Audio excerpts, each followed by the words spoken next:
Hello दोस्तों, रिग्रेस्ट mercenary के पिछले चैप्टर में हमने देखा था कि गिज़लिन ड्रेक कंपनी को अपने ग्रुप में शामिल करने के बाद एक नए मिशन के लिए निकल पड़ता है। गिज़लिन एडविन नाम के आदमी की तलाश में साउदर्न रीजन के मोब्रे नाम की जगह पर जाता है, जिससे उसे बहुत ही ज्यादा ताकत मिलने वाली है। रास्ते में हमें गिज़लिन ड्यूक डेल्फिन के एक खतरनाक जादूगर इलियोस के बारे में बताता है, जो कि ड्यूक डेल्फिन की सेना में सबसे ज्यादा खतरनाक जादूगर है। Master of illusion seven circle का उसी मास्टर ऑफ इल्यूजन को हराने के लिए गिज़लिन इस मोब्रे नाम की जगह पर किसी ताकतवर चीज की तलाश में आया होता है। अब जैसा कि पिछले चैप्टर के लास्ट में हमने देखा था कि काउंट मोब्रे जो कि महल की एक ऊंची सी मीनार में जाता है, वहां पर एक अंधेरे से कमरे में हमें एक आदमी बंद हुआ दिखाई देता है, जिसे जंजीरों से जकड़ा गया है, जिसकी हालत बहुत ही ज्यादा खराब है। ऐसा लग रहा है कि इसके अंदर कोई भूत है। अब इस चैप्टर की शुरुआत वहीं से होती है, जहां पर हम देखते हैं कि काउंट मोब्रे उसी लड़के के सामने खड़ा होता है जिसे जंजीरों से जकड़ा गया है। जंजीरों से जकड़ा हुआ ये बंदा, इसकी आंखें बुरी तरह से पीली पड़ चुकी हैं। ऐसा लगता है कि इसके अंदर से कोई और ही आत्मा बोल रही है। आत्मा काउंट मोब्रे से बोलती है कि हे काउंट मोब्रे, तूने मुझे ऐसे जंजीरों से जकड़ रखा है, तुझे नहीं लगता कि ये बुरी बात है? चल जल्दी कर, अपने बेटे को ऐसे जकड़ कर रखना अच्छी बात नहीं।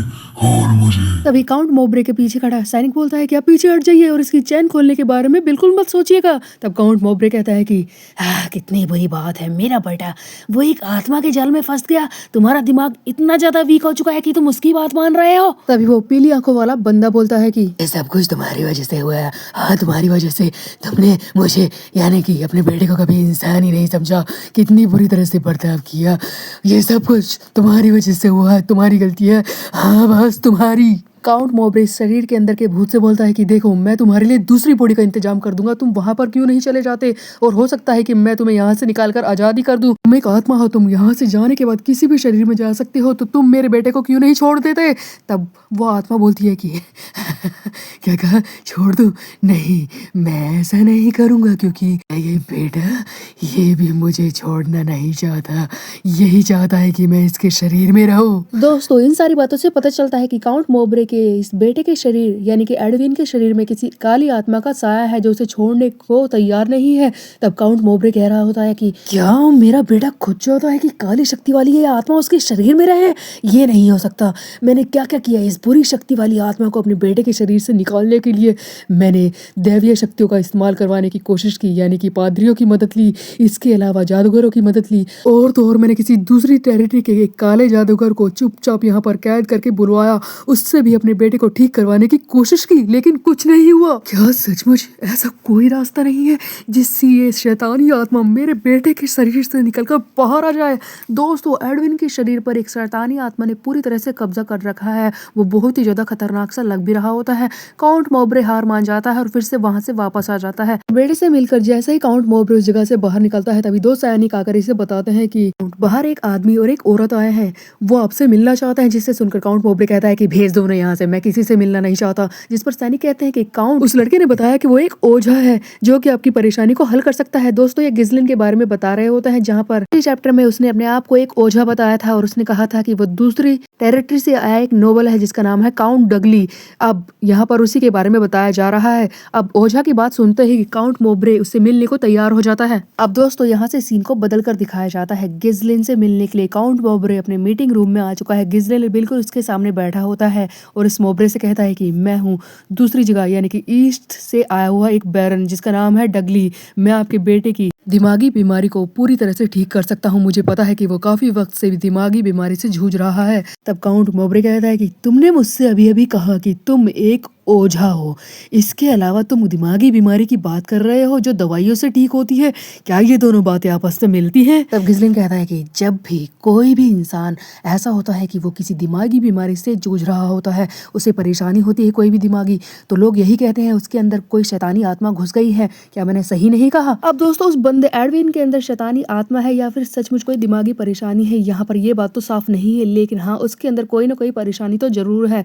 तब काउंट मोब्रे सोच रहा होता है कि मैंने मैंने ये सारी बातें दुनिया से छुपाई हुई रखी थी, लेकिन सचमुच बाहर के लोगों को इस बारे में पता चल गया। लेकिन कैसे? ये गिजलिन से सच जानने की कोशिश करता है और पूछता है कि बैरन डगली, तुम बताओ कि तुम्हें मेरे बेटे के बारे में कैसे पता चला। जिस पर गिजलिन कहता है कि असली बात ये नहीं है कि मुझे इस बारे में कैसे पता चला, असली बात ये है कि मैं उसके अंदर की आत्मा को बाहर निकाल सकता हूँ। तब काउंट मॉब्रे पूछता है कि तुम मेरे बेटे को ठीक करने का दावा कर रहे हो, क्या तुम्हारे पास कोई दैवीय शक्ति है या फिर जादुई शक्ति? क्या तुम्हारे पास इन दोनों में से कोई भी चीज है जिससे तुम मेरे बेटे को ठीक करने का दावा कर रहे हो? जिस पर गिजलिन कहता है कि नहीं, मेरे पास इनमें से कुछ भी नहीं है। तब भी मैं इन सारी बातों के बारे में जानता हूँ। मैं जानता हूँ कि उसे क्या हुआ है, क्योंकि ये बात मैं पहले ही देख चुका हूँ। उसकी आंखों का सफेद हिस्सा काला पड़ गया है ना, और उसके आसपास काली शक्तियां दिखाई दे रही है। मैंने सही कहा ना? बिल्कुल खतरनाक लग रहा है ना वो? दोस्तों ये बात सुनते ही काउंट मॉब्रे हैरान हो जाता है कि इस बंदे ने तो मेरे बेटे को कभी देखा ही नहीं, तब भी उसके सारे सिम्टम्स, मतलब कि उसे जो परेशानी है वो कैसे बता पा रहा है। तब काउंट मॉब्रे चौंक कर खड़ा हो जाता है और कहता है कि क्या तुम्हें ये सारी बातें पता है? जिस पर गिजलिन कहता है कि देखो, उसके अंदर जो कुछ है वो मुझे चाहिए। उस एक चीज से मेरा पुराना नाता है, मुझे किसी भी कीमत पर उस चीज को यहाँ से लेकर जाना है। तो क्या तुम मुझे परमिशन दोगे अपने बेटे को ठीक करने के लिए? बताओ इसके आगे का मेरा क्या प्लान है, मैं तुम्हें ये नहीं बताऊंगा। जिस पर काउंट मॉब्रे शांत तो हो जाता है, लेकिन उसे अपने बेटे के ठीक होने की उम्मीद सी दिखाई दे रही होती है। वो सोच रहा होता है कि अब क्या करे। तब वो कहता है कि ठीक है, बताओ लड़के, तुझे क्या चाहिए?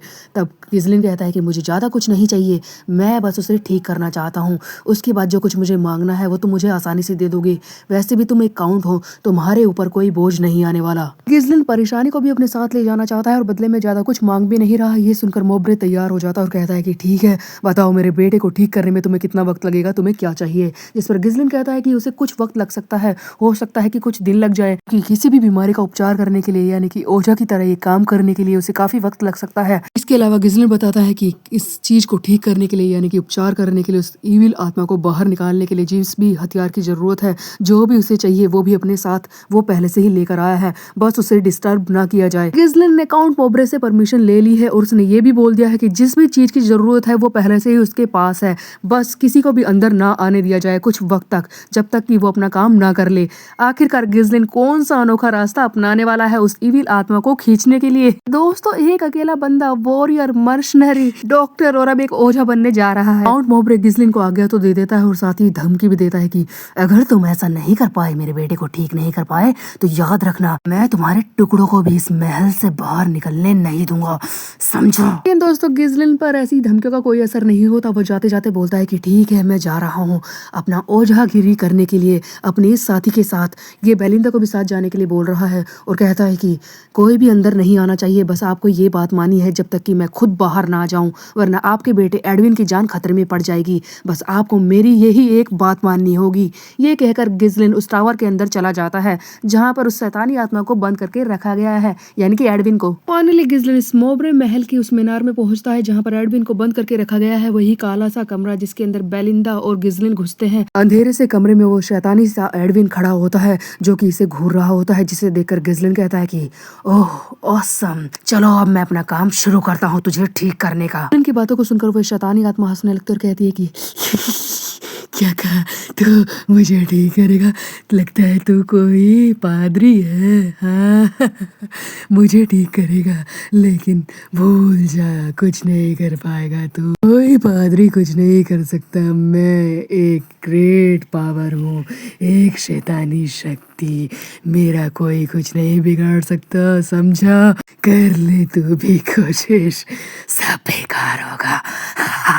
दोस्तों शैतानी आत्मा तो गिजलिन के ऊपर हंस रही होती है, लेकिन गिजलिन किसकी सुनने वाला है? हम देखते हैं कि गिजलिन हवा में उछलता है, इस बंदे को जोर से किक करता है, जिससे कि ये बंदा जो जंजीरों में जकड़ा है ना, वो दूर जाकर गिरता है और उसे दर्द भी महसूस होता है। दोस्तों शैतानी बंदा एडविन बोल रहा होता है कि दर्द हो रहा है, दर्द हो रहा है, मेरे शरीर के अंदर एक शैतानी आत्मा है, फिर भी मुझे दर्द कैसे हो सकता है? बेलिंदा हैरानी से कहती है कि हाँ, ये शैतानी आत्मा तो जितना सोचा था उससे भी ज्यादा खतरनाक है। जिस पर गिजलिन कहता है कि ऐसा लगता है कि ये शैतानी शक्ति इस आदमी के शरीर को प्रोटेक्ट कर रही है, उसे बचा रही है। इसके अंदर की शैतानी आत्मा थोड़ी बहुत पिटाई से मारने वाली नहीं है, मरने वाली नहीं है। ठीक है बेलिंदा, मेरे हथियार निकालो। दोस्तों इस शरीर पर किसी शैतानी आत्मा ने कब्जा किया है, लेकिन शरीर को चोट पहुंचाने से क्या वो आत्मा बाहर आ जाएगी? आइए देखते हैं। बेलिंदा के हाथ में एक बैग होता है जिसमें से वो खोल कर गिजलिन को कोई वेपन देने लगती है, जिस पर वो शैतानी आत्मा इस पर चिल्ला रही होती है कि क्या कर रहा है तू, क्या कर रहा है तू, मुझे इस हथियार से मारने वाला है, तेरा दिमाग खराब हो गया,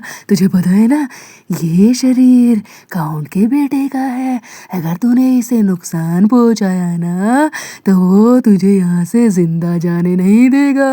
ये सुनकर गिजलिन कहता है कि तुम जैसे लड़के से बात करने का कोई फायदा नहीं है जिस पर किसी शैतानी आत्मा ने कब्जा जमा रखा है, चल मैं अपने हथियार का इस्तेमाल करता हूँ। दोस्तों गिजलिन के हाथ में एक छोटी सी कुल्हाड़ी टाइप का कुछ हथियार जैसा होता है जिससे ये इस बंदे की शरीर पर वार करने वाला है। शैतानी आत्मा को मार मार के निकालेगा क्या? गिजलिन का फाइटिंग मोड ऑन हो जाता है। हम देखते हैं कि वो इस वेपन से बुरी तरह से इस बंदे को पीटना शुरू कर देता है जिसके शरीर में शैतानी आत्मा ने कब्जा कर रखा है। दोस्तों जितना जोर लग सके उतने जोर से गिजलिन इसके मुंह पर हर जगह पर वार कर रहा होता है। एक एक करके इसके हर एक शरीर के हिस्से को इसने लाल कर दिया है, बुरी तरह से घायल कर रहा होता है। इतनी पिटाई के बाद तो किसी शैतानी आत्मा की भी चीख निकल जाएगी। ये शरीर चिल्ला रहा होता है कि दर्द हो रहा है, बस कर, कब तक ऐसा करेगा, कितना बर्दाश्त करना होगा। इस तरह से बुरी तरह से गिजलिन इसे मारना शुरू कर देता है। इतनी पिटाई करता है, इतनी पिटाई कर देता है कि शरीर को पूरी तरह से लाल कर देता है।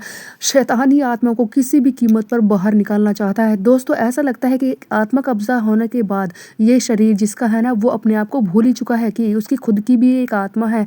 उसे जगाने की गिजलिन कोशिश कर रहा होता है। इसने बुरी तरह से इस बंदे को धुन दिया है, लगातार पिटाई करता ही रहा, इतना ज्यादा पीट दिया है इस बंदे को कि ऊपर से नीचे तक वो लाल दिखाई दे रहा होता है और दर्द से चिल्ला रहा होता है कि इतनी मार, ये कोई ओझा बनती नहीं है, तुम कोई ओझा नहीं हो सकते। दोस्तों गिजलिन से इतनी सारी मार खाने के बाद फाइनली जिस बंदे का शरीर है यानी कि जिसके अंदर आत्मा घुसी हुई है उस बंदे की खुद की आत्मा जागृत होती है, मतलब कि उसकी आत्मा होश में आती है और वो अपने शरीर पर काबू पाता है और चिल्ला रहा होता है दर्द से, बस रोक दो, इसे मैं बर्दाश्त नहीं कर पा रहा। एक मौका ऐसा दिखाया जाता है जहाँ पर शैतानी आत्मा बोल रही होती है कि क्या इस लड़के की शरीर की आत्मा जाग रही है, ये लड़का होश में आ रहा है। तभी वो बंदा फाइनली होश में आता और चिल्लाता है कि फादर बचाइए मुझे। तो बेलिंदा हैरानी से कहती है कि क्या यंग लॉर्ड, देखिए इस लड़के की आवाज ठीक हो गई। अरे दोस्तों फाइनली एक शैतानी आत्मा सचमुच दिखाई जाती है। एक काला साया जिस बंदे से बाहर निकल चुका है वो शरीर फाइनली होश में आ जाता है और चिल्लाते चिल्लाते दर्द के मारे बेहोश हो जाता है। तब गिजलिन बेलिंदा से बोलता है कि बेलिंदा इसे संभालो, तब तक मैं इस आत्मा को देखता हूँ। बेलिंदा कहती है कि हाँ कितना कमजोर लड़का है, अच्छी मार पड़ी ना, इस जैसे लोगों पर तो ऐसी ही चीजें काम आती है, कितना आसान तरीका था इसे बाहर निकालने का। गिजलिन जंजीरों से जकड़े इस लड़के को बेलिंदा को सौंप देता है और उस पर नजर रखने को कहता है, जिस पर हमें थोड़ी सी दूरी पर दीवार के पास एक काला सा साया दिखाया जाता है। वो काली शक्तियों वाली शैतानी आत्मा चिल्ला रही होती है कि तूने मुझे उसके शरीर से बाहर निकाल दिया। इतने वक्त बाद मुझे एक ऐसा शरीर मिला था जो मुझे रोक नहीं रहा था, जिस पर पूरी तरह से मेरा काबू था। तूने सब कुछ बेकार कर दिया। दोस्तों ये काली आत्मा गिजलिन को धमका रही होती है, जिस पर गिजलिन कहता है कि क्या परेशानी है, तू बाहर ही तो आया है, दोबारा से चला जा इस लड़के के शरीर में, हाँ तू नहीं कर सकता क्या? इस पर वो आत्मा कहती है कि मैं एक बार किसी के शरीर से बाहर निकल जाऊं तो दोबारा उसमें नहीं घुस सकता, समझा तू? अगर मैं इस बारे में सोचूं तो एक पादरी, एक जादूगर, एक काली शक्ति वाला जादूगर, कोई भी मुझे इस लड़के के शरीर से बाहर नहीं निकाल पाया और तूने कर दिया। पर मुझे जल्दी करनी होगी, किसी और शरीर पर अपना कब्जा जमाना होगा। अगर मैंने ऐसा नहीं किया तो मैं गायब हो जाऊंगा और ऐसा नहीं हो सकता। मैं किसी भी कीमत पर मिटने से मना करता हूँ। तू तो बिल्कुल मेरे सामने है, मैंने तो देखा ही नहीं। तेरा शरीर भी तो कितना अच्छा है, तेरी बॉडी एक्सीलेंट है मेरे लिए। इस फालतू बेकार निकम्मे शरीर से तो कहीं ज्यादा अच्छी बॉडी है तेरी, जिसमें मैं पहले था। हाँ चल अब तू मेरा है। दोस्तों ये शैतानी आत्मा गिजलिन के शरीर में घुसने के बारे में सोच रही थी पुराने शरीर से निकलने के बाद। तब बेलिंदा हैरानी से कहती है कि क्या ये हमारे यंग लॉर्ड पर अटैक करना चाहता है, उन पर कब्जा जमाना चाहता है। अब हम देखते हैं कि वो शैतानी आत्मा एक काला जादू दिखाती है और बोल रही होती है चिल्ला चिल्ला करके। अब तुझे मैं मजबूर करूंगा अपने सामने झुकने के लिए। देख, मैं जानता हूँ कि इतनी आसानी से तो तू नहीं मानने वाला।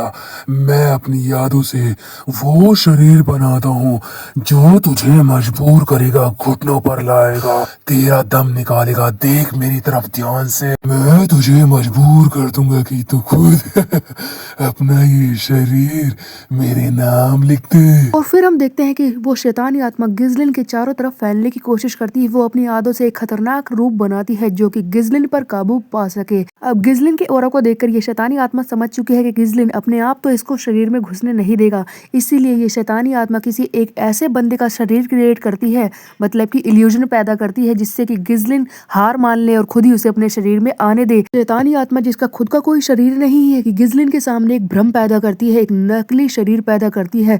धीरे धीरे करके हाथ पैर जुड़ने लगते हैं, एक रूप बदल जाता है और गिजलिन के सामने खतरनाक तलवार बजाकर खड़ा हो जाता है शैतानी आत्मा के रूप में, जिसे देखकर गिजलिन कहता है कि क्या तुमने ये रूप लिया है इस साम्राज्य के सबसे ताकतवर तलवारबाज का, केन बेलजैक का। दोस्तों, अचानक से हमें यहाँ पर केन बेलजैक दिखाया जाता है, जहाँ पर शैतानी आत्मा केन बेलजैक के रूप में बदल जाती है। केन बेलजैक जो कि साम्राज्य का सबसे खतरनाक तलवारबाज है और रोल जोसेफ के साथ उसका बॉडीगार्ड रहकर काम करता है। बेसिकली दोस्तों, ऐसा लगता है कि शैतानी आत्मा ने दिमागी खेल खेला है। इसने गिजलिन के दिमाग में झांक कर देखा कि इसके सामने कौन सा ताकतवर तलवारबाज होगा जिससे इसे थोड़ा बहुत घबराहट होती है या फिर जिसके बारे में ये थोड़ा बहुत सोचता है। और तभी जाकर शैतानी आत्मा ने केन बेलजैक का रूप लिया है ताकि गिजलिन अपना मोराल हार जाए, वो लड़ने की कोशिश ना करे और आराम से इस शैतानी आत्मा को अपने शरीर में आने दे।